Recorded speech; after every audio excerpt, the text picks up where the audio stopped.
I want to share with you a story that actually has its beginning many years ago. When I was about to graduate from high school, I heard that Nelson Mandela was going to go to prison for fighting for the freedom fighters in South Africa. And after I graduated from high school, among the other events that were going on, I got really involved in the issues related to the Vietnam War. The Black Panthers were active, Malcolm X, and I used to go to rallies. They were free Nelson Mandela rallies that were held in San Francisco and Oakland. When I learned 27 years later that Nelson Mandela was going to be released, I was elated. Over all of those years, I continued to follow his life, follow his story. So when I found out that he was going to be released, I and millions of other people around the world were so happy.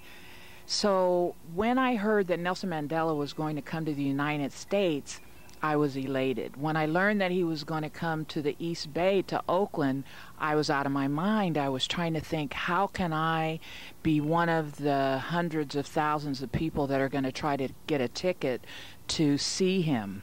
And about a month before he was to come, I got a phone call from some musician friends in the East Bay, and they said that they were looking for singers, dancers, musicians to be a part of a group that was going to perform for him when he came. And so I was so excited. I went to the practices in Oakland and San Francisco and got ready.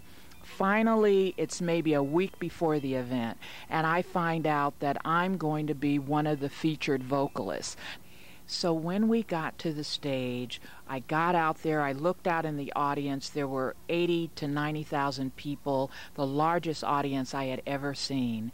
And we got done singing the song, and we were all standing to the front of the stage. Lo and behold, in just a flick of a moment of time, while I was actually looking off stage and spotted Nelson Mandela, the security guards ended up coming behind me.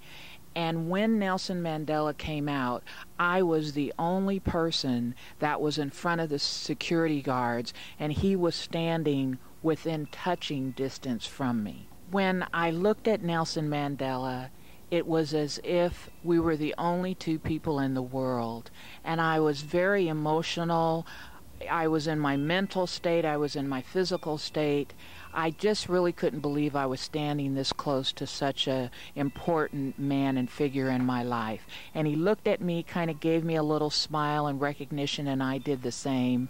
And it's just a moment in time that I'll just never forget. This is Lakiba Pittman for Community Journal.